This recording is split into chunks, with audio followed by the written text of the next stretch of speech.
Good morning, જય શ્રી કૃષ્ણ, હર હર મહાદેવ. કેમ છો બધા? મજામાં છો? ખાઓ પીવાની મજાની લાઈફ.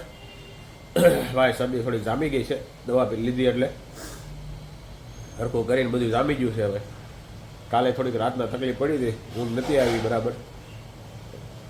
જેવા કુવા જાય એવું નાક બંધ થઈ જાય, ઊભા થાય તરત નાક ખુલી જાય. એનો શું ઈલાજ કરવો? એમ લાંબી ના થઈ ગયા, કારણ કે 2-2:30 વાગી ગયા તો માંડ ઊંઘ આવી. પછી એક બાજુનું નાક ખુલ્યું તે માંડ બે આવ્યો. વાગ્યા છે 8:30 અને આજે જઈ રહ્યા છીએ ઓફિસ તરફ. અને અત્યારમાં આપણે પી રહ્યા છીએ આ કાળો, એટલે આદુ ને લવિંગ, તજ, લીંબુ, તુલસી અને એવું બધું નાખીને કાળો બનાવ્યો છે. જે કપ આપણે હવે કપ થઈ જ જવાનો એ પાકું જ છે. શરદી બંધ કરો એટલે તમે કપ વધારે ન જામે એટલા માટે આ કાળો પીએ છીએ આપણે. સવાર સાંજ પીએ છીએ એટલે દવા બંધ. હવે એક ટાણું આપણે દવા પીવા નથી, ખાલી કે જેનાથી આપણે ઓફિસ જઈ શકીએ અને થોડુંક મગજ હળવું હોઈએ. બાકી કાળો પીવાનો હતો 2 દી એટલે કફ મટી જાય, એટલે શરદી તો ગઈ જ છે. ચાલો જઈએ ઓફિસ તરફ. અને તમને અમારો કાલના વ્લોગ કેવો લાગે કમેન્ટ જરૂરથી કરજો, મિત્ર મંડળ સાથે શેર કરો. ચાલો ફરી મળીશું થોડી વાર પછી. 5 hours later. તો ભાઈ આપણે ઓફિસેથી આવી ગયા છીએ અને આપણે ઉકાળો બનાવવાનું ચાલુ કરી દીધું પાછો. આપણો તુલસીના પત્તા છે, હળદર છે, અજમા છે, લવિંગ છે. સવારે પીને ગયા હતા, સારું લાગ્યું થોડું, એટલે હવે એમ થયું અત્યારે પી લઈએ એકવાર. એટલે તો કબ જાઉં જામી ગયું છે ને નીકળી જાય બીજું શું કહીએ. ચાલો ઉકાળો બનાવી લઈએ. બાકી આજે ઓફિસે ઠીકઠાક હતું, ટાઈમપાસ થયો ખાલી, કામકાજ તો હતું નહીં કાંઈ એવું ખાસ. અઘરું થતું જાય છે. નિફ્ટી બેંક નિફ્ટીમાં વોલ્યુમ વયા ગયા છે, પ્રીમિયમમાં ઓપ્શન ટ્રેડિંગમાં. એટલે થોડુંક અઘરું કરતી જાય છે આ સેબી, ભારત સરકારના જે અધિકારીઓ જે રાખ્યા હોય નિયંત્રણ કરવાવાળા એ લોકો. એટલે કાંઈ મજા આવતી નથી હવે, પહેલાં જેવું નથી રહ્યું હવે. કાંઈ મળે નહીં બીજું ત્યાં બધી આપવું તો ગમે જ ને. ચાલો ભાઈ, તમારા ધ્યાનમાં કાંઈ હોય તો કહેજો ભાઈ, સારો ધંધો. ચાલો ઉકાળો બની જાય એટલે પી લઈએ. 10 મિનિટ ગરમ થવા દે પછી પી લઈએ. ચાલો ચાલો ભાઈ, જમવામાં શું બને જોઈ લઈએ. ઉધરા થઈ ગયેલા ભાઈ આ શરદી મટાડીને તો ભાઈ. કાકડા કેરી છે ભાઈ, મરચા છે, બટેકા છે, દેશી પીઝા છે ભાઈ. એક પીઝો બની ગયો છે, બીજો પીઝો બને છે. શેનું શાક છે? લા ભાજી છે, રીંગણાનો ઓળો.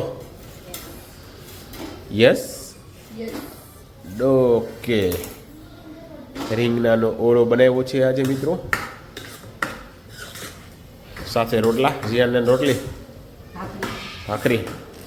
ચાલો ભાઈ, છોકરાઓ માટે ભાખરી બનાવવાની છે. રોટલો ક્યારેક ક્યારેક ખાય, એવું શાક હોય ત્યારે ખાય, બાકી નથી ખાધા. જીયાનભાઈ ફોન ચાલુ છે મિત્ર મંડળનો. ત્યારે સ્કૂલવાળા ભાઈ બધું વોટ્સઅપમાં લેસન આપે એટલે કેવડાવે. અહીં તો સ્કૂલવાળા તો નવું શીખાશે ભાઈ. આ ચોપડી ક્યાં જઈએ? નાની ચોપડી ક્યાં આપણે આગળ ઝેરોક્સ કરાવવા જતા?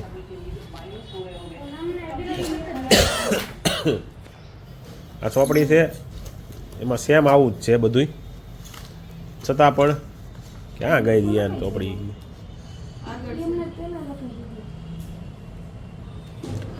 ચોપડીના પત્તા છે ને દ્વારિયા સેમ છે ને. 8 પત્તા છે આ ચોપડીના. એવા 8 પત્તાની ઝેરોક્સ કરાવડાવી, કલર ઝેરોક્સ. અને એ પાછી નોટમાં કાપીને લગાવવાની ને જીયાન નોટમાં. બોલો આનું શું મિનિંગ થાય એ કાંઈ સારું સમજાતું નથી. ચોપડીમાં છે એની ઝેરોક્સ કરાવવાની, પછી આ બધું આ કાપીને અને એ પછી નોટબુકમાં લગાવવાનું. એનાથી છોકરાને શું શીખવા મળે ને એનું કાંઈ લોજિક મને સમજાતું નથી કાંઈ એમાં. તો નવરા બેઠા ટાઈમપાસ જોઈને એવું લાગે છે આ કાંઈ લોજિક વગરનું ભણતર કહેવાય. આપણે હતા ત્યારે આવું કંઈ આવતું નહોતું સોટાડવાનું. તમારે ચોપડીમાં છે એની કલર ઝેરોક્સ કરાવવાની, 40-50 રૂપિયાનો ખર્ચો કરવાનો. 5 રૂપિયાની એક કલર પ્રિન્ટ નીકળી છે એટલા માટે. બાકી બીજે બધે તો 5-10 રૂપિયા લે છે. એક ઝેરોક્સ છે એવી 8 ઝેરોક્સ છે ભાઈ. 8 ઝેરોક્સ કરવાની, એ પછી કાપવાની અને પાછી બીજી નોટમાં લગાવવાની. આવું તો લેસન આપે. અને એવું નથી, બધા ઘણા ને છે, કારણ કે હું દુકાને જે ઝેરોક્સ કરાવવા ગયો ને જ્યાં મેં એને ખાલી ચોપડી આપી ને તો એ ક્યાં રહેવા જોઈએ કે આ છે તમારી પાસે, સીધા એને 8 પ્રિન્ટ કાઢીને આપી દીધી. બોલો એટલે કેટલા લોકોને આ રીતનું આવતું હોય છે ઘણી સ્કૂલમાં. એટલે આ રીતનું છે ભાઈ આજનું કાલનું ભણતર. ભાર વગરનું ભણતર નથી, આ તો ભારવાળું છે. ચાલો આ રીતનું છે કાંઈક. બાકી ચાલો આપણે તો સસ્તામાં ભણી લીધું એટલે સારું થયું. મફતમાં સિદ્ધપુરની યાત્રા કરી નાખી હોય ને એવું લાગે આપણને. તો અત્યારે તો ભાઈ ફીયું એટલી થઈ ગઈ, મોંઘવારી એવી થઈ ગઈ છે. ચાલો જમી લઈએ. બાકી તમને અમારો કાલનો બ્લોગ કેવો લાગ્યો કમેન્ટ જરૂરથી કરજો મિત્રો. ચાલો.